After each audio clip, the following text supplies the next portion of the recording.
Welcome to Chicago Theater Review. I'm your host, Frank, and I'm with Al Bresloff, of course, from Around the Town Chicago. And because of Around Town Chicago, we're on the north side of Chicago, the Portage Park area, and we're at a wonderful new Italian restaurant called Bartucci's. So, we've got the chef and owner, Gino Bartucci, and he's going to show us some wonderful foods. He's going to tell us a little bit about this restaurant. And in between, we're going to talk about theater and what's going on. Right, as we chew our food, we've got a couple of entrees coming, but you know that food is my thing, besides theater, so I enjoy doing that very, very much. And you know, on Sunday afternoons, every Sunday at 2 o'clock, Al and I talk about things around Chicago, and Al gets all the restaurants. So this is one time I get to do a restaurant. That's right, Frank got to do this one. So, we'll talk later. So, the first show we want to talk about is you saw Into the Heights. I saw in the Heights, not Into the Heights. And In the Heights, this I've seen lots of times, but there's a new theater company, and they're not new. I just found out about them. If you remember on the show, when we had Mr. Lisnick on, he talked about this theater. The Miracle Center is an unbelievable thing that people don't know about on the north side of Chicago. It's actually on Pulaski, just south of Fullerton. Okay. There's what, I've been driving by it for probably 20 years. It looks like a big factory. It looks like nothing is in there. Inside is a school, training center, and a theater that seats about 280, 290 people. That's a good size. They put on a wonderful production. This is a rebirth of a production they did in, I think it was 2014, they did In the Heights. And because it's a Puerto Rican neighborhood, it felt like that was the right show to do. I mean, they've done West Side Story, they've done things that are very into their people. But the people who live locally are doing the plays. They're learning. The young man that plays the major role, which is hard to pronounce because it's U.S. Navy, it's us Navy because his father, when he was going from Puerto Rico to America, saw a boat that said U.S. Navy, and that's how he named his son. And he got that name, but the young man has only played in 2 roles in his life, and it's been this role. He's like a natural, he's unreal. The whole show is just amazing. They are pretty much sold out for this weekend, but they are doing 2 shows on the next week. And then I just want people to pay attention to the name of it. It's the Miracle Center. If you get a chance to go see one of their shows, you will be in heaven. And if you're a casting director, you will find the next star for your next show at this theater company. That's what I love about small theaters. We keep discovering new ones all the time. Tonight you have me going to a show through a theater that I've never heard of. I'm going to see Mosquito, and that's at the Steep. Yeah, now I understand it kind of buzzes around a little bit, so you'll have to find out for sure. So from what I read on Mosquitoes, which we'll talk about Sunday on the radio, it's a show that basically it's a drama. And it's going to be a hard-hitting drama. But you know what? There's so many different things that we're learning. I went last week after our show, went down to see Twice Thrice Thrice, which is at Silk Road, which is downstairs at the Chicago Temple on Washington and Clark Street. An amazing 100-minute show that is about 3 women who are going through different phases of their life. There's a young lady who, and they're all Muslim. Okay, so I learned things about the Muslim community. If a woman can't have a child, it's okay for her husband to marry another woman just to have a child.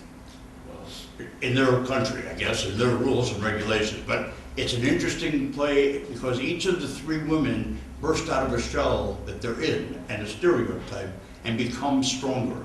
And they do it beautifully.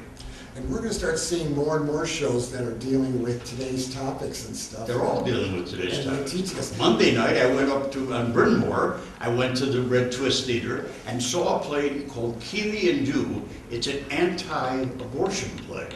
So a woman is kidnapped, brought to a basement, locked up and chained, so she could have her baby and come to full term.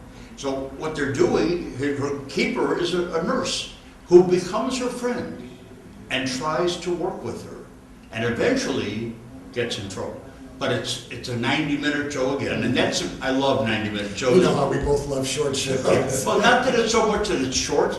I think it keeps you into the show. It's like when you have a meal, you don't want to have your salad and then leave for a couple of days and then come back. But what happens at a play is, if you notice, people turn their cell phones on as soon as intermission comes. They go out, they talk. Now their mind is no longer anywhere to do with that play. Yeah. Their mind is on what just happened or and maybe they'll turn it off, which usually happens, and then somewhere in the most dramatic part of the show, they got a call. So the beauty of these shows are you keep your focus, you stay into it, you see a show from beginning to end, and it makes more sense.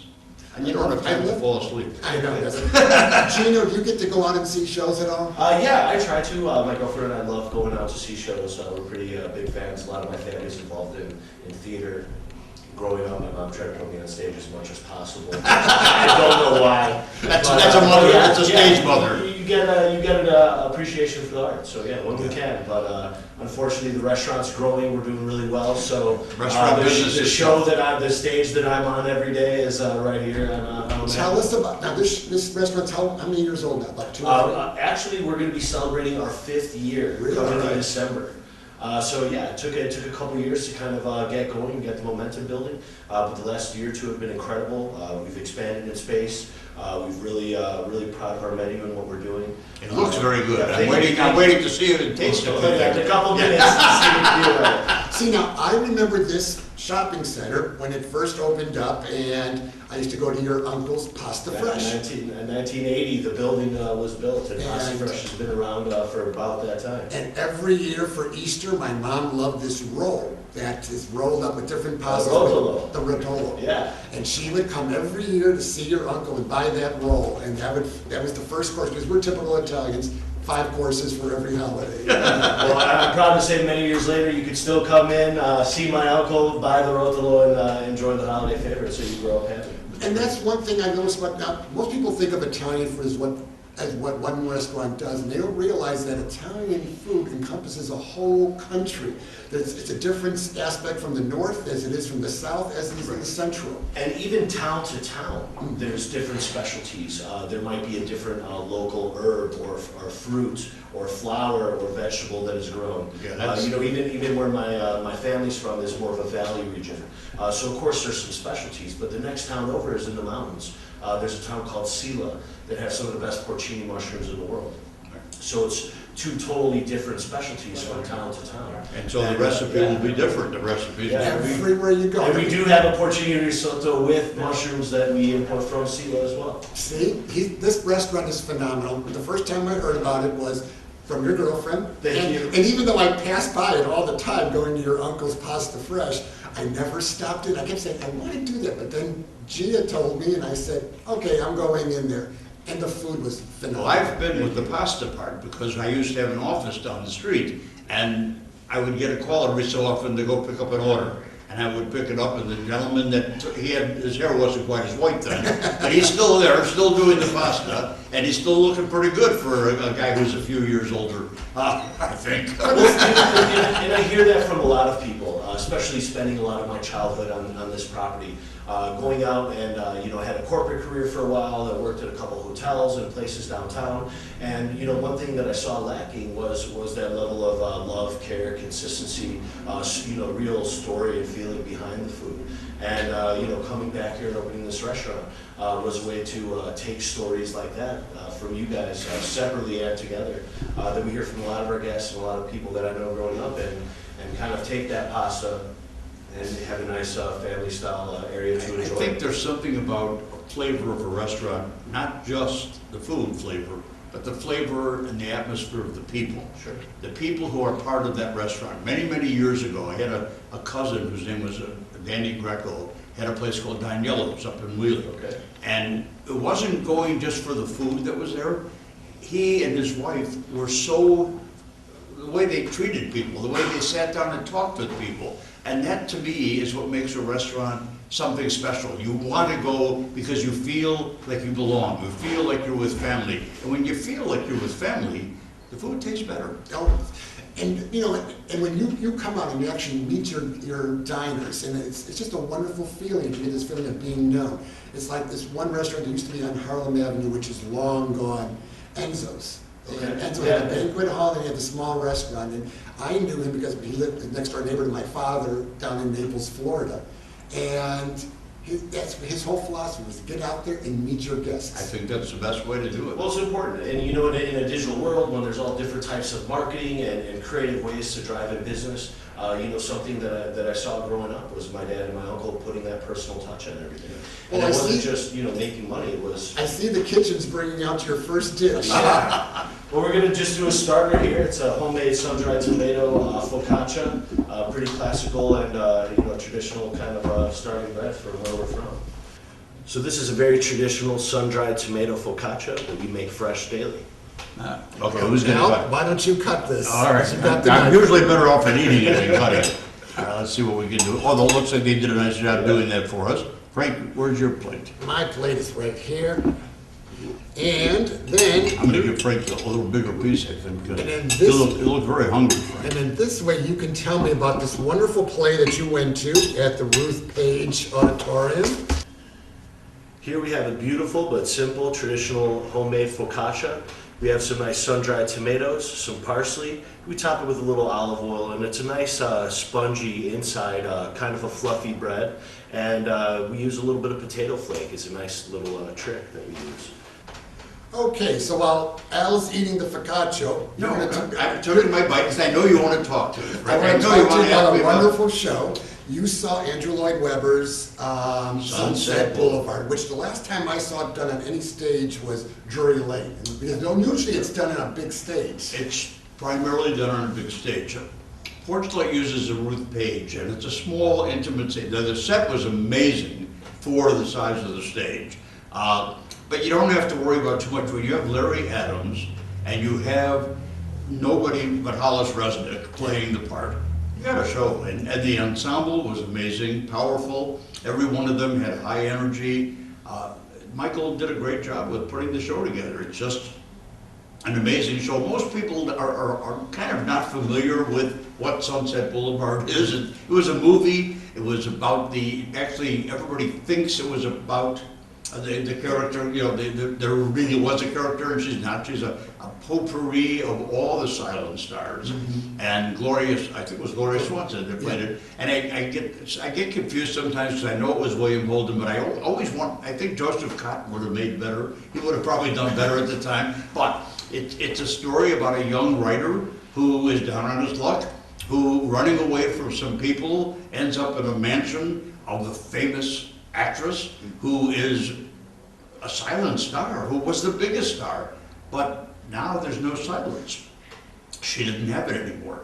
So she wants a comeback. And she's going to use this young man to write something that's going to make her come back. And it's just a wonderful, wonderful story. It has great music, it has great lyrics. Now great it is, songs. it's not, there's only a couple songs that are really memorable, and it's not really a typical, it is kind of a combination of musical and theater with music.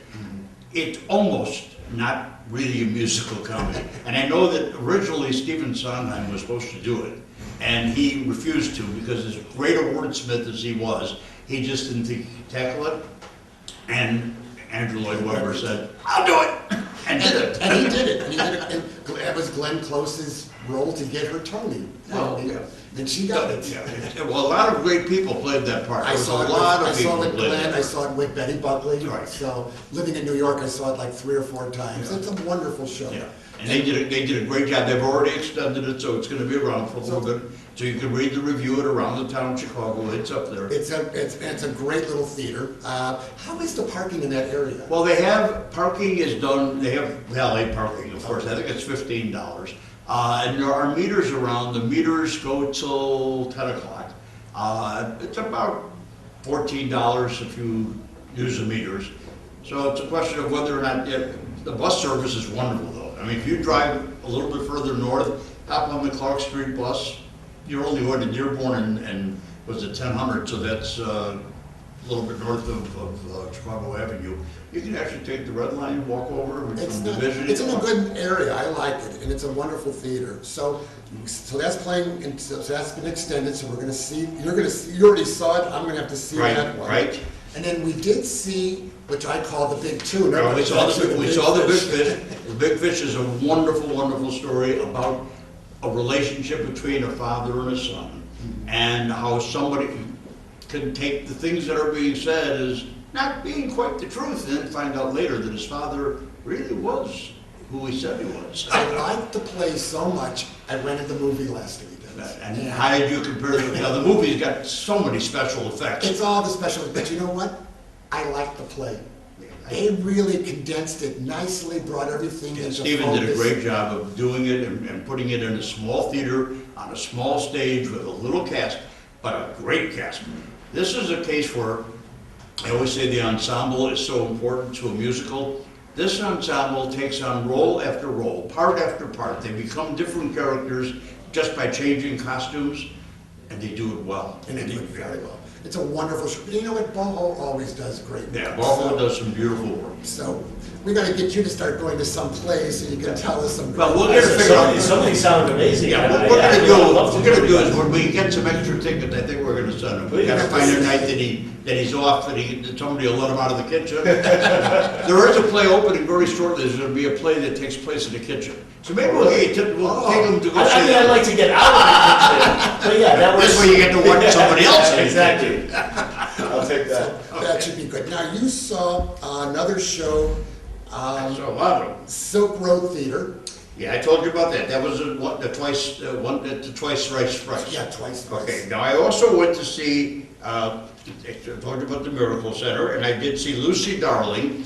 I gotta tell you something, I don't know if you've been to the Chicago Magic Theater? No, All right. I've heard about it. A lot of people don't know about it, and it was very funny. We arrived there, it was a show, we were supposed to be there at 7:30.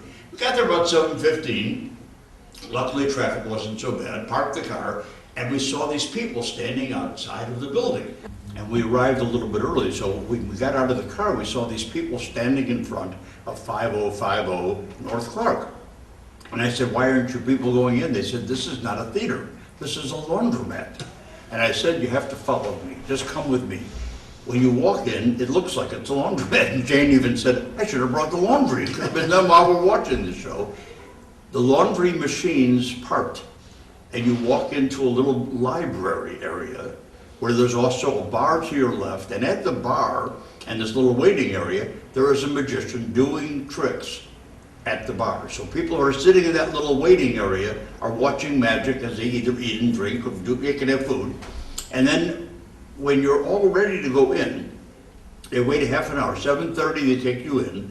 You stand in this area that's filled with books and memorabilia, Houdini and all these wonderful posters, and they're all real. Every one of those is real and authentic and signed. And then you take a book off the shelf and the doors open and you walk into this marvelous little theater that has levels of seating and a stage area. You sit at the tables for about 45 minutes and you have your drink, have something to nibble, they have a great little menu. And while you're doing that, 6 magicians roam around the room, stop at every table, and do magic right at your table. Amazing magic that I watched so closely and I couldn't catch anybody doing. And you still couldn't figure it I out. could not, and I get pretty intense. And you're with pretty watching. good when it comes to magic, so. Then this ends, and the lights start to dim, the curtain opens, and Lucy comes out. This woman is unbelievable. She plays off the audience. People who are sitting in the first section, which are the $55 seats, those people usually end up being part of the show. So what happens is, she finds the characters and finds their ups and downs and what to play off of. She plays off of, gets them involved, brings them up, and then she does magic between the stories and her little gimmicks. The magic is unbelievable. Most of it has to do with drinking. She pours from a shaker to 3 different glasses from the same stuff that you put in, pours them in 3 glasses, all 3 glasses, different drinks. You can taste them, they're all different drinks. At the very end, she has a glass, she has a bottle, she has 2 cylinders. She covers them, they switch. Then she starts uncovering and keeping going like this, and every time she does it, there's another bottle on the table. At the very end, 14 bottles of wine, not the same, different, are on that table, and they were real. I went up after the show, I went like this, they all made the sound of glass. It sounds like I have to hire her for some wine. I was in awe. I said right away, you know, if I instead of going to the liquor store, I just need one bottle, I could bring it over, she could just fill my bar, and never have to worry So you about take it. those 2 loaves and Yes, finish every it? Wednesday night, Every she's Wednesday. there until December. This place is an amazing place because every night they do something different. And the only time kids can come is on Sunday for brunch. Then they do magic where kids can do it, and alcohol is not the main thing. Because at night, you must be 21. If you're 18, you can come in with an adult, but they have to sign a document that they will not give you anything to drink. Where is this located? 5050 North Clark Street. Okay. Just in Andersonville, and like I say, it's a laundromat when you walk in the door. But in there, it's magic. Well, I love magic, and so, so I'm gonna go see this. You should go there. And if you can go on a Wednesday night while she's there, you want to see Lucy. And Wednesdays are my good days, so I have to give that a try, because I love theater that deals with alcohol and food. Okay, but they have food. Actually, they have these potato chips that are unbelievable, and they make them with special sauce. They have these little small things to eat, and then they have, if you've got it with your money, you can get the shrimp or one of those things, because that's big money for you. But the shrimp were actually, and you know, it's a funny thing, you're in the restaurant, they call them jumbo shrimp. Sure. Okay, doesn't seem, It's that's a an little bit of an oxymoron. oxymoron, Yeah. I mean, if they're jumbo, why would you call them a shrimp? I mean, I knew guys in school that we called shrimp, Yeah. but they were never jumbo. They were little guys, that's why we called We them used to that. call them prawns.